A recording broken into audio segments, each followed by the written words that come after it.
हिंदी साहित्य का इतिहास। सबसे पहले हम बात करेंगे हिंदी साहित्य के इतिहास के ऊपर, और हिंदी साहित्य के इतिहास के अंदर हम पढ़ने वाले एक तो इतिहास का अर्थ एवं स्वरूप।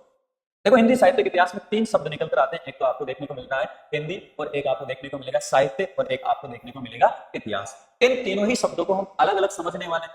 जैसे हिंदी भाषा की बात करें, हिंदी भाषा का प्रारंभ कब से हुआ, क्योंकि सीधी सी बात है, जहां से हिंदी भाषा का प्रारंभ होगा वहीं से हिंदी साहित्य का आरंभ हमें मानना होगा।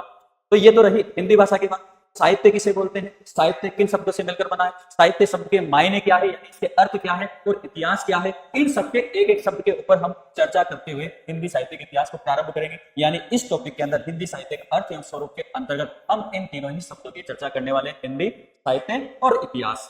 साहित्य का अर्थ क्या होता है, स्वरूप क्या होता है, इस पर हम चर्चा करेंगे। साहित्य से संबंधित प्रमुख कथन और परिभाषाएं, जैसे ज्ञान राशि के संचित कोश का नाम ही साहित्य है।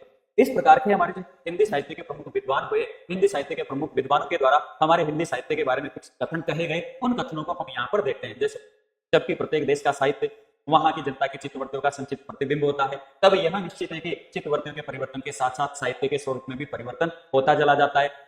इन प्रवृत्तियों की परंपरा को परखते हुए इनका साहित्य के साथ सामंजस्य बिठाना ही हिंदी साहित्य का इतिहास कहलाता है। आचार्य रामचंद्र शुक्ल कहते हैं, मैं साहित्य को मनुष्य की दृष्टि से देखने का पक्षपाती हूँ। हमारे आचार्य हजारी प्रसाद द्विवेदी कहते हैं। तो इस प्रकार की लगभग हम 8 से 9 परिभाषाओं के इसके अंतर्गत चर्चा करेंगे। इसके बाद में हम जो हमारे सामने अगला प्रकरण आएगा वो आता है साहित्य इतिहास लेखन की पद्धति।